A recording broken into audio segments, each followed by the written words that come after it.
الرحمن الرحيم. السلام على أشرف الأنبياء والمرسلين وعلى آله وصحبه أجمعين.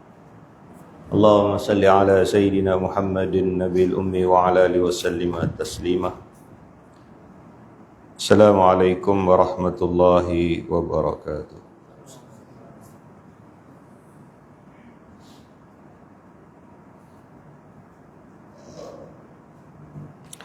Jadi alhamdulillah, tuan-tuan yang dirahmati oleh Allah Subhanahu wa taala.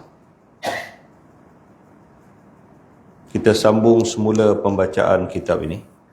Kita masih lagi dalam bab yang ke-22, iaitu suatu bab yang datang untuk menyatakan tentang perihal baginda Rasulullah sallallahu alaihi wasallam bersandar selain pada bantang. Sambungan dia.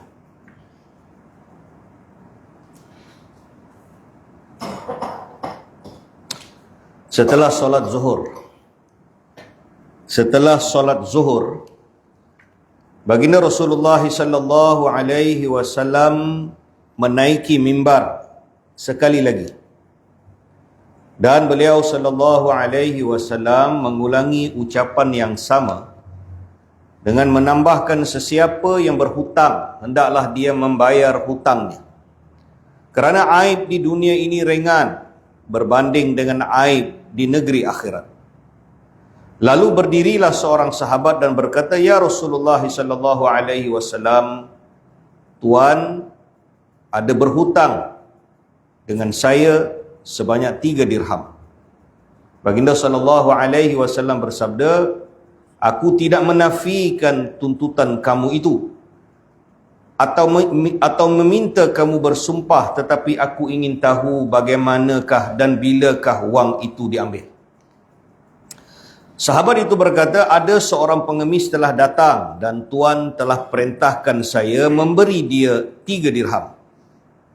Baginda sallallahu alaihi wasallam kemudiannya mengarahkan Fadal Ibni Abbas radhiyallahu anhuma membayar sahabat berkenaan 3 dirham. Lalu seorang bangun dan berkata, "Ya Rasulullah sallallahu alaihi wasallam, saya telah berhutang pada Baitul Mal sebanyak 3 dirham. Saya telah mengambilnya dengan cara dusta, cara menipu." Maka bertanya baginda Rasulullah sallallahu alaihi wasallam, "Mengapakah kamu menipu?" Jawabnya, "Waktu itu saya mengalami kesempitan dan saya memerlukan wang." Saya sempit, susah dan saya perlukan wang. Jadi saya telah berkata dusta dengan Baitul Mal. Maknanya saya isi borang, tapi borang saya bohong. Borang saya tak benar dengan borang tu. Saya isi borang, maklumat tu tak betul, bagi dekat Imam Masjid Rahang. Imam Masjid Rahang cop. Kan? Berlaku tak macam tu? Berlakulah. Bukan Imam Masjid Rahang je, Imam Masjid lain pun. Kan? Manalah kita nak cek orang yang bagi tu sedalam yang mungkin. Kita tanya aja dia kan, betul ke ni bang maklumat ni? Betul ke? Dalam rumah anak tanggungan 5 orang, yang kerja 1 orang, yang seorang ni pula dah patah kaki dah tersadai kat rumah. Takkan kita nak pergi rumah dia tengok pula kan? Imam pun banyak hal. Betul ni bang, betul. Kita pun rupanya tak betul. Jadi ada sahabat ni kata, "Ya Rasulullah, saya telah mengambil wang sebanyak 3 dirham daripada Baitul Mal. Saya telah mengambilnya dengan cara dusta." Maka bertanya baginda Rasulullah sallallahu alaihi wasallam, "Mengapakah kamu menipu?" Jawabnya, "Waktu itu saya kesempitan dan saya memerlukan wang." Kemudian baginda sallallahu alaihi wasallam menyuruh Fadal Ibni Abbas radhiyallahu anhuma untuk mengambil wang dari orang berkenaan. Nabi minta, "Bawa balik, bagi sini." Memang sahabat ni nak bayar balik. Nabi kata, "Ambil balik ni." Maknanya Nabi ambil balik dan pulangkan duit tu kepada Baitul Mal. Kan?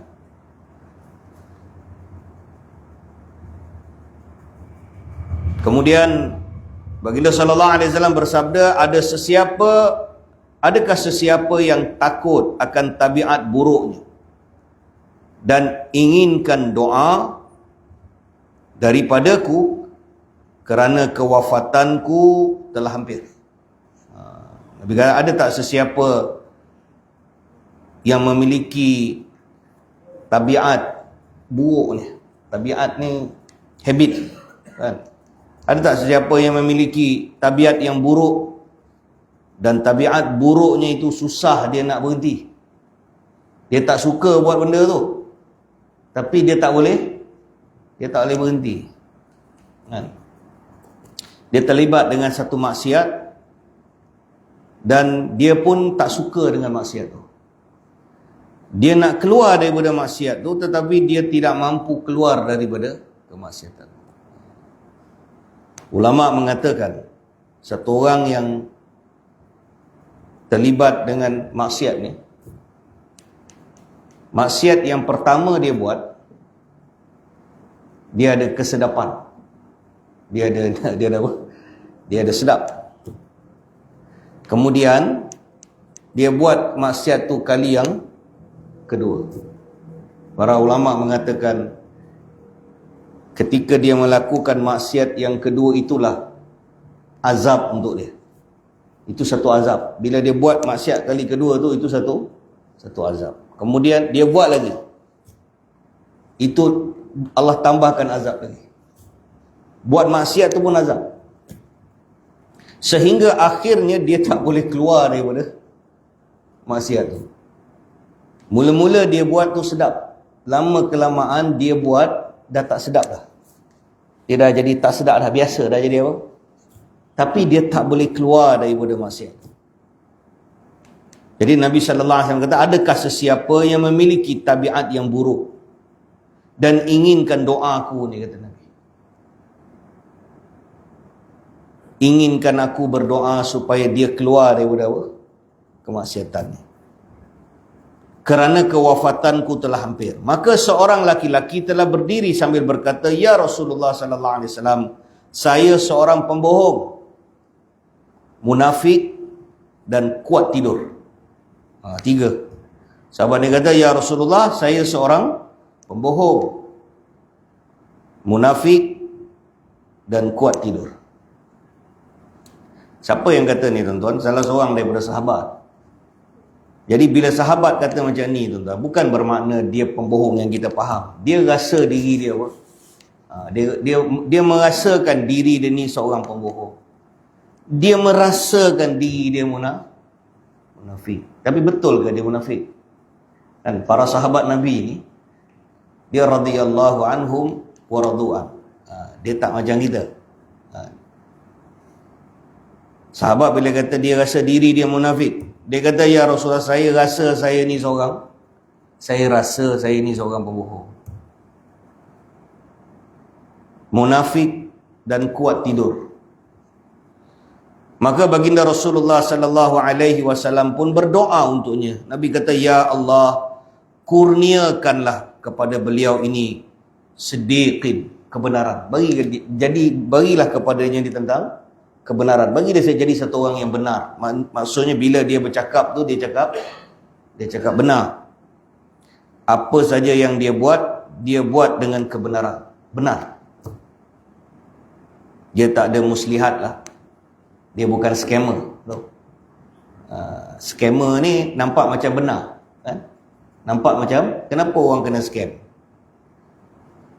Sebab orang kena scam ni biasanya permulaan dia tu nampak benar. Itu sebab kita kena scam, kan? Permulaan tu nampak benar. Ketika orang datang nak nipu kita tu, masa dia cakap mula-mula tu bunyi dia macam benar, macam dia cakap benar. Itu sebab kita tertipu. Kalau awal-awal dia cakap tu bohong, kita pun tahu kita tak kena scam. Tapi sebab bila dia datang, dia bawa berita tu, maka perkara itu nampak macam benar. Dan pembohongan akhir zaman ni dia lebih dahsyat daripada zaman Nabi. Itu sebabnya dalam hadis Nabi kata apa? Nabi bagi hadis tentang kelebihan orang yang membaca 10 ayat yang pertama surah Al-Kahfi, dan 10 ayat yang terakhir daripada surah Al-Kahfi. Para ulama mengatakan dua hadis. Satu hadis Nabi beritahu tentang kelebihan baca 10 ayat yang pertama. Hadis yang lain Nabi beritahu tentang 10 yang kedua. Jadi para ulama di dalam memberi keterangan mengatakan baca dua-dua tu. Baca dua-dua tu, dan baca sekali pagi, baca sekali petang. Maknanya 20 pagi, 20 petang. Tahu, 10 awal, 10 akhir. Petang 10 awal, 10 akhir. Dua hadis yang berbeza. Ulama kata baca dua-dua. Kerana 10 yang pertama tu kelebihan dia tak sama dengan, ada sedikit berbeza dengan 10 yang kedua. 10 yang pertama adalah untuk memelihara kita daripada fitnah Al-Masihud Dajjal. Bila Dajjal keluar, Allah selamat kita. Kan? Rabbana, kan, ayat 10 ayat yang pertama tu. Allah selamatkan kita daripada Dajjal. 10 yang kedua itu Allah selamatkan kita daripada segala penipuan, segala pembohongan, segala benda-benda yang tersembunyi yang kita tidak mengetahui. Dan itu termasuk fitnah akhir zaman, ujian akhir zaman. Jadi orang yang baca pagi dan dia baca petang, Allah selamatkan diri dia dan ahli keluarga dia. Saya tanya tuan-tuan, tuan-tuan boleh kawal ke anak-anak tuan? Boleh kawal tak? Tuan-tuan hantar ada sekolah agama nombor 1, sekolah agama nombor 2, sekolah agama nombor 3, sekolah agama nombor 4, sekolah agama nombor 5, sekolah agama. Tuan-tuan boleh kawal dia tak? Boleh kawal tak? Boleh tak kita kawal dia daripada segala fitnah akhir zaman? Tak boleh. Walaupun dia sekolah agama. Sebab kita tak boleh kawal dia. Dia keluar daripada sekolah tu. Dia keluar daripada sekolah ni tuan-tuan. Handphone dekat tangan dia pun tuan-tuan tak boleh ambil. Handphone kat tangan anak kita, tuan-tuan boleh ambil tak? Boleh kawal tak? Tuan-tuan tak boleh kawal. Kalau tuan-tuan ambil telefon anak tuan-tuan lama-lama, dia hempas-hempas ke pintu tu. Kan? Dia hempas-hempas ke pintu tu. Tuan-tuan hantar anak tuan-tuan masuk madrasah, belajar hafal Quran. Kan? Dia tak pegang telefon. Syarat masuk madrasah ni tak boleh ada. Itu syarat madrasah. Anak hantar anak hafal Quran ni, mudir akan kata telefon tak boleh. Tak boleh masuk. Telefon tinggal kat rumah. Pun macam tu kadang-kadang dia menyelinap masuk dalam, dia bawa juga masuk madrasah. Dia selinap masuk dalam beg dia. Sebab apa? Sebab apa dia bawa masuk? Dia tahu tak boleh bawa masuk telefon? Dia tahu kan? Pihak madrasah mesti bagi tahu dia, ini barang-barang yang tak boleh bawa masuk madrasah ketika dia dalam proses menghafal Quran. Pihak madrasah pun bagi tahu dengan keluarga, mak ayah pun dia bagi tahu, dia bagi surat. Ketika nak hantar anak ni, mak bapak ni akan dibagi tahulah. Pihak madrasah akan bagi taklimat kepada mak bapak ni. Nak hantar anak madrasah, ni undang-undang madrasah. Apa yang boleh, apa yang tak boleh. Kalau mak bapak boleh patuh kepada undang-undang madrasah, kita terimalah anak puan dengan anak tuan dengan anak puan ni. Kalau mak bapak tak boleh terima, engkau ambil anak kau balik. Kau tak payah nak cerita hantar anak kau hafal Quran. Kau pergi madrasah lain lah. Tapi madrasah semua sama. Madrasah yang betul-betul dia punya undang-undang daripada Seri Petaling, Darul madrasah yang hebat-hebat ni sama undang-undang dia. Telefon tak boleh bawa, tak boleh pakai lah. Nak pakai balik pakai lah. Walaupun macam tu dah bagi tahu pun tetap ada anak dia yang masuk madrasah ketika balik cuti tu dia mesti dia selinap bawa. Kena tangkap juga. Ya, mudir masuk madrasah akan cek lah. Ada telefon.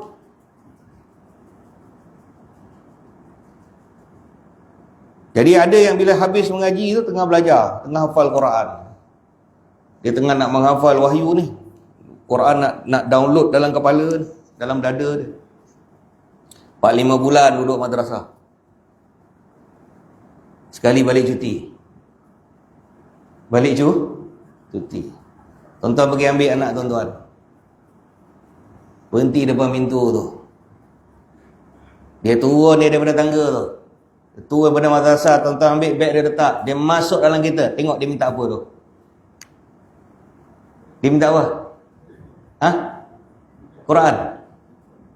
Tak, dia minta telefon. Dia nak telefon tu. Dia dapat telefon tu. Dia sampai rumah. Dia masuk bilik. Dia jarang keluar. Dia jarang keluar. Dia macam orang yang lepas apa? Lepas geram. Jadi dia pun belik telefon tu. Saya tanya tuan-tuan lah, tuan-tuan boleh kawal dia ke? Apa dia tengok daripada pagi sampai malam? Tuan-tuan dah tidur dah. Pukul 1 dia tak tidur lagi. Apa yang dia tengok, apa yang dia lalui, tuan-tuan boleh kawal tak? Boleh kawal? Boleh kawal. Siapa yang boleh selamatkan dia? Siapa yang boleh selamatkan dia? Allah lah. Allah je boleh selamatkan dia. Kita boleh buat pagar je, kan? Kita boleh bagi dia nasihat. Tapi yang boleh selamatkannya hanya Allah Ta'ala. Tu pasal ramai budak-budak belajar Quran tak habis. Tahu? Belajar, hafal kat jalannya. Sampai juzuk 10 berhenti. Tuan-tuan ingat dia tak boleh hafal ke? Tuan-tuan rasa dia tak boleh hafal ke? Dia boleh hafal. Kan? Hantar anak belajar hafal Quran ni tuan-tuan. Tuan-tuan kena ada pengalaman lah. Kan? Setakat hantar sekolah biasa, agama biasa ni tak sama hantar madrasah. Sekolah agama dia tak hafal Quran. Kalau kau hafal Quran 30 juzuk lain. Kalau masuk sekolah agama macam biasa ni, dia campur macam biasa. Tapi yang saya cerita ni tentang orang hufaz yang duduk apa? Nak download 30 juzuk Quran ni. Kadang-kadang dah sampai 20 juzuk, berhenti. Sangkut. Bila cek tengok, balik cuti, tak boleh kawal dia. Kan? Elok-elok mengaji, tiba-tiba balik madrasah, dia tak nak mengaji lah. Dia cakap ustaz tu inilah, ustaz ni inilah, itu inilah, itu inilah. Dia buat satu drama lah. Sedang dah 20 juzuk tu. Kita pun tak tahan tekanan tu. Rupanya kesan daripada kawan dia. Dia balik cuti, kan? Kita tak boleh kawal dia. Dia balik cuti, kawan. Duduk dengan kawan. Salah kawan dia. Kawan dia pun kata macam ni. Kau keluar je lah daripada madrasah tu, dia kata. Kau tengok macam kita orang ni. Kita boleh kulu kiling dengan motor sana sini. Kan? Banyak tempat kita boleh pergi. Jadi kalau kita tak boleh kawal anak kita, akhirnya anak kita balik pun dah ada satu apa? Mindset dah. Jadi akhirnya habis hafazan. Anak yang boleh terpilih hafal Quran ni tuan-tuan, dia pilihan Allah Ta'ala. Kita yang mampu doa je, hantar dia nasihat sikit, Dan doa, ya Allah, selamatkanlah budak ni daripada fitnah akhir zaman. Jadi nak macam mana? Ulama mufassirin kata 10 ayat yang pertama, 10 ayat yang terakhir. Bukratan wa asiyah, pagi dan petang. Niat supaya Allah Ta'ala selamatkan diri kita, ahli keluarga kita ni daripada penipuan, pembohongan. Bukan saya apa, hari-hari kita hidup ni tuan, pagi pergi kerja, kan? Urusan kerja kita pagi, kita pergi pejabat, kita kerja pagi sampai petang, macam-macam projek kita buat, macam-macam orang datang jumpa kita kat pejabat, macam-macam tawaran, macam-macam kertas kerja yang datang kat atas meja kita, kan? Kadang-kadang kita kerja 30 tahun, prestasi kita bagus, tapi datang satu kertas cadangan atas meja kita, itulah kertas cadangan yang akan memusnahkan seluruh hidup kita, kan? Ada satu kertas cadangan masuk pejabat, masuk atas meja kita, rupa-rupanya itulah kertas cadangan yang akan menyebabkan kita masuk dalam SPRM. Itulah kertas cadangan yang akan meruntuhkan karier kita. Kita datang, orang scam kita, orang tawarkan projek itu, projek ini, kita pun nampak macam apa? Kita pula jadi pemegang amanah, nak keluarkan duit, nak labur dan sebagainya. Kita pun rasa macam betul, kita pun sign. Akhirnya kita terkena perangkap. Sebab ulama kata terselamat daripada fitnah akhir zaman. Jadi amallah tuan-tuan, bacalah 10 ayat yang pertama, 10 ayat yang terakhir, pagi sekali, petang sekali. Ya. Jadi kemudian sahabat ni berkata, ya Rasulullah, saya seorang pembohong, munafik dan kuat tidur.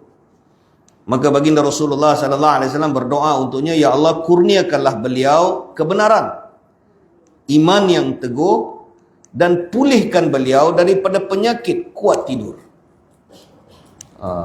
Penyakit tidur ni, kan? Kuat tidur, kan? Pagi tidur, petang tidur, malam tidur, time kuliah tidur, time kutubah pun tidur. Rupanya kencing manis tinggi. Kencing manis tinggi, itu kena cek lah, kan? Kalau pagi pun tidur, petang tidur, malam tidur, tidur je, bawa kereta pun tidur, bawa motor pun tidur. Ada satu staff saya seorang, perempuan, balik daripada Senawang, dia balik Labu Batu 10, rumah dia. Dia balik ikut jalan lama tu, jalan Batu Kuari tu, jalan lori kuari apa, lori buat batu kuari tu, jalan lama. Tengah bawa motor tidur. Terus dia nasib baiklah, ya Allah. Selalu dia jalur tu lori 10 tan bawa kuari tu. Tuan-tuan, dia bawa motor tu, tiba-tiba dia terlelap. Perempuan, dia terlelap. Motor tu masuk jalan yang bertentangan, terus dia pergi depan tu, dia masuk dalam belukar, dia rempuh pagar, masuk dalam kebun getah. Motor dia terselit dekat tepi pokok getah.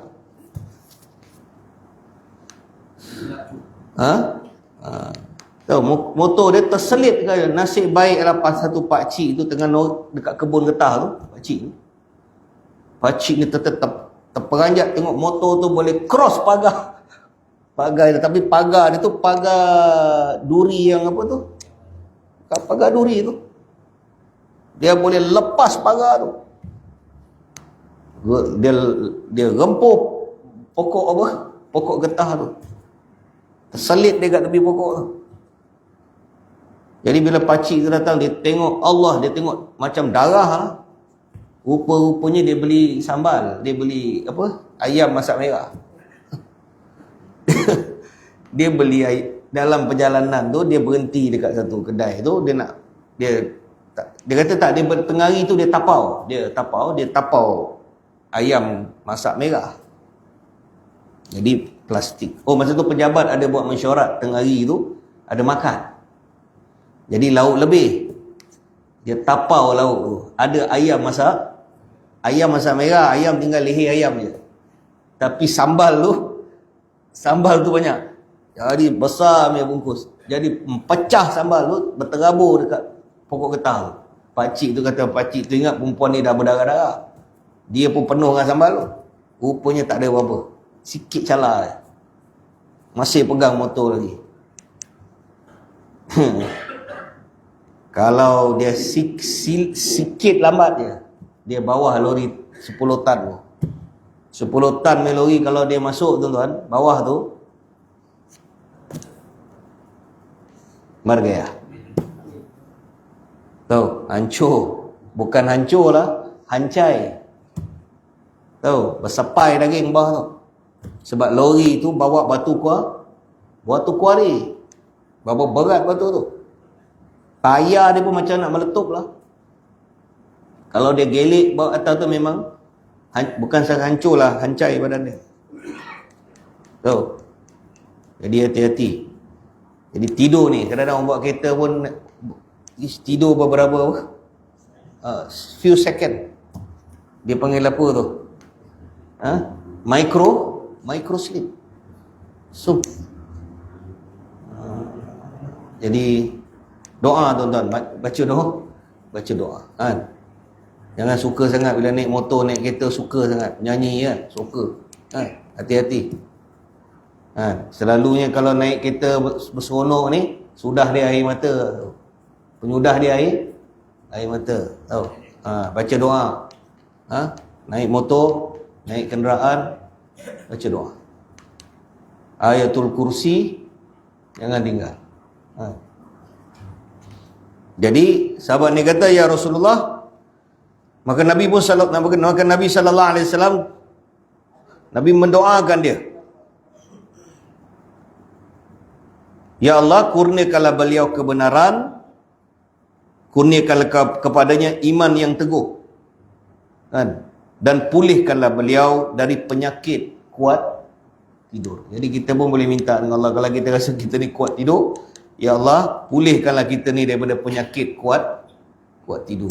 Orang yang banyak tidur ni rugi. Banyak tidur ni, orang yang banyak tidur ni, masa dia rugi. Tuan-tuan bayanglah, satu hari kita tidur 8 jam. Kalau kita tak tidur petang lah. Kalau kita tidur standard tidur ni, malam, biasa 8 jam. Kalau tidur 6 jam pun, kalau kita tidur 6 jam pun, mesti badan kita nak lagi 2 jam tu. Tonton tidur 4 jam, 5 jam ni tak cukup. Siang mesti badan tu minta.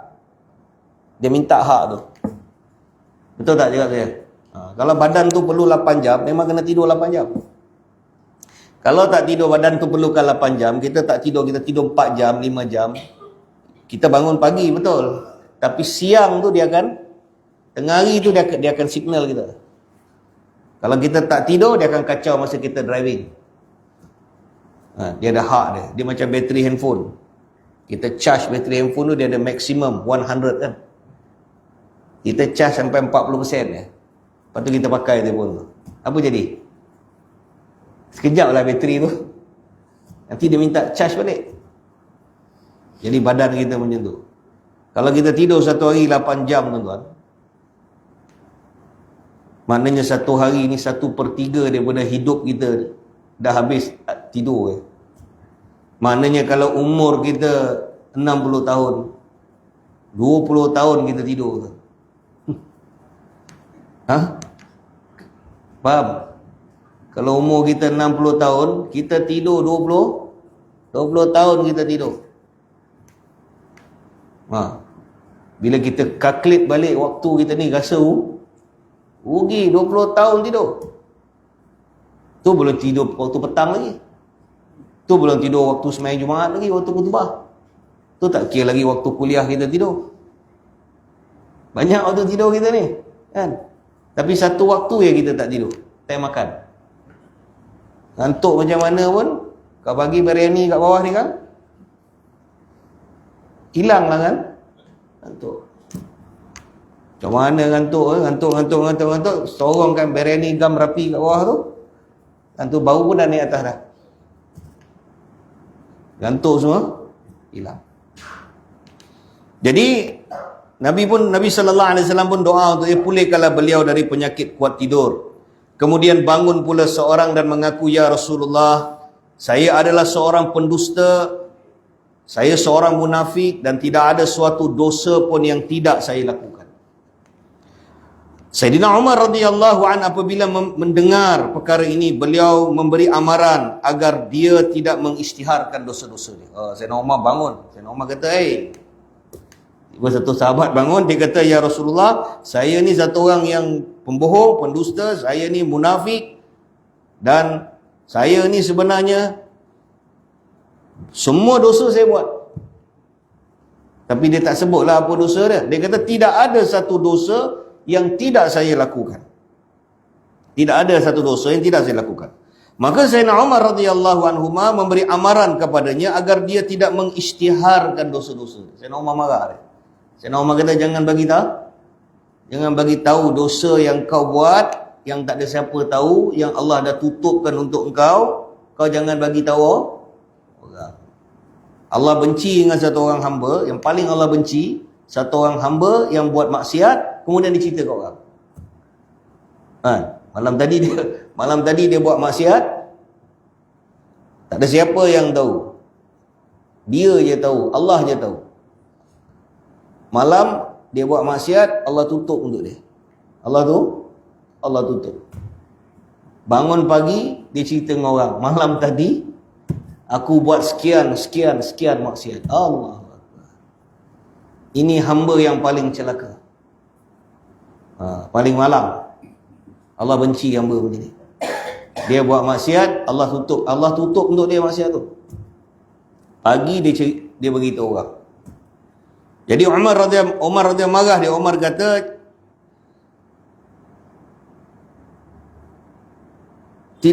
maka Sayyidina Umar memberi amaran kepadanya agar dia tidak mengisytiharkan dosa-dosanya.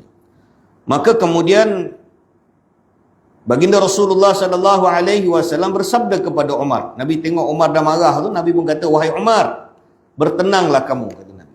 Nabi kata, Umar, tenang, kata Nabi. Maknanya bagi dia cakap dulu. Bertenanglah wahai Umar, kehinaan di dunia ini adalah ringan dan lebih baik daripada kehinaan di akhirat. Lantas baginda sallallahu alaihi wasallam berdoa untuknya. Nabi pun tak tanya dia apa dosa dia. Buat apa? Dosa apa dia? Nabi pun berhenti kat situ. Lalu Nabi sallallahu alaihi wasallam berdoa untuknya, ya Allah, anugerahkanlah kepada beliau kebenaran, kata Nabi. Jadi kalau dia satu orang yang benar. Iman yang teguh. Kuatkanlah iman dia. Pasal apa orang buat maksiat ni? Iman dia lemah. Orang Islam bila terjebak, bergulumang dengan kemaksiatan ni pasal apa? Pasal iman kita apa? Iman kita lemah lah. Kamzur iman, hamaरा iman है बहुत कमजोर है. Iman kita lemah. Kan? Kita tak ada, Nabi sallallahu alaihi wasallam doa untuk pakar iman. Iman yang solid. Jadi bila iman kita lemah, amal kita pun kurang, mudah kita terlibat dengan kemaksiatan. Lantas baginda sallallahu alaihi wasallam berdoa untuknya, ya Allah, anugerahkanlah beliau kebenaran, iman yang teguh dan kehidupan yang lebih baik. Kemudian Sayyidina Umar radhiyallahu an bangun dan berucap kepada perhimpunan itu. Selepas itu baginda sallallahu alaihi wasallam menjawab dengan bersabda, Umar bersama dengan aku dan aku bersama dengan Umar.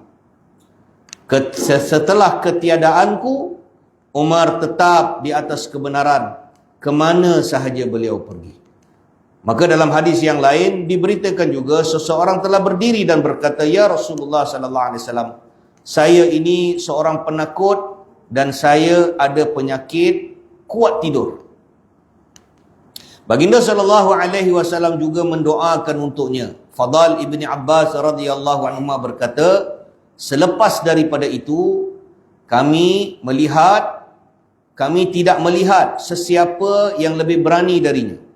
Kemudian baginda Rasulullah sallallahu alaihi wasallam ke ke rumah, ke kamar, ke bilik Sayyidatina Aisyah radhiyallahu anha, dan baginda sallallahu alaihi wasallam mengulangi ucapannya kepada kaum wanita. Maknanya ketika Nabi bercakap tu, orang perempuan pun ramai. Orang perempuan ada di dalam balik belakang rumah Sayyidatina Aisyah. Ada dalam rumah Aisyah belakang. Jadi dia orang duduk di balik pintu tu, di balik pintu. Antara Raudah dengan rumah Aisyah hanya pintu kayu je.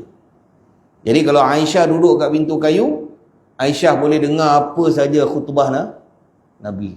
Suara Nabi tu masuk sebelah lah, dekat. Maka kemudian Rasulullah SAW ke kamar Sayyidatina Aisyah radhiyallahu anha dan mengulangi ucapannya kepada kaum wanita. Maka seorang sahabiah ni wanita. Seorang sahabiah bangun dan berkata, "Ya Rasulullah sallallahu alaihi wasallam, saya ini tidak dapat menjaga keburukan lidah saya." Perempuan ni bangun, dia kata, "Ya Rasulullah, saya ada satu masalah. Lidah saya ni bisa tajam. Lidah saya tajam. Maknanya kalau saya bercakap, hati suami saya koyak." Tahu? Lidah perempuan. Kan? Lidah saya ni tajam. Bila saya bercakap ni, kalau dia bersuami lah, kalau dia keluarga dia ada suami, setiap kali kalau bercakap tu nak jadi kelahi je. Balik je nak jadi kelahi. Suami baru masuk benda sikit, cakap pun nak cakap macam nak marah je. Kan? Cakap dengan suami tu macam nak marah, macam nak cakap dia tajam. Suami hari-hari kena toreh hati dia. Kan? Itu yang kerja shift overtime je. Kan? Nak balik rumah pun malas. Kan? Lambat balik rumah. Awal keluar daripada rumah. Kan? Kalau boleh Ahad pun nak kerja. Pasal apa? Kerana lidah. Kahwin tapi tak bahagia. Kan? Orang bahagia ni dia cepat nak balik. Kan? Cepat dia. Kan? Kena macam orang baru kahwin kan. Pukul 5 dah nak balik lah. Siapa baru kahwin? Kan? Lambat nak pergi kerja.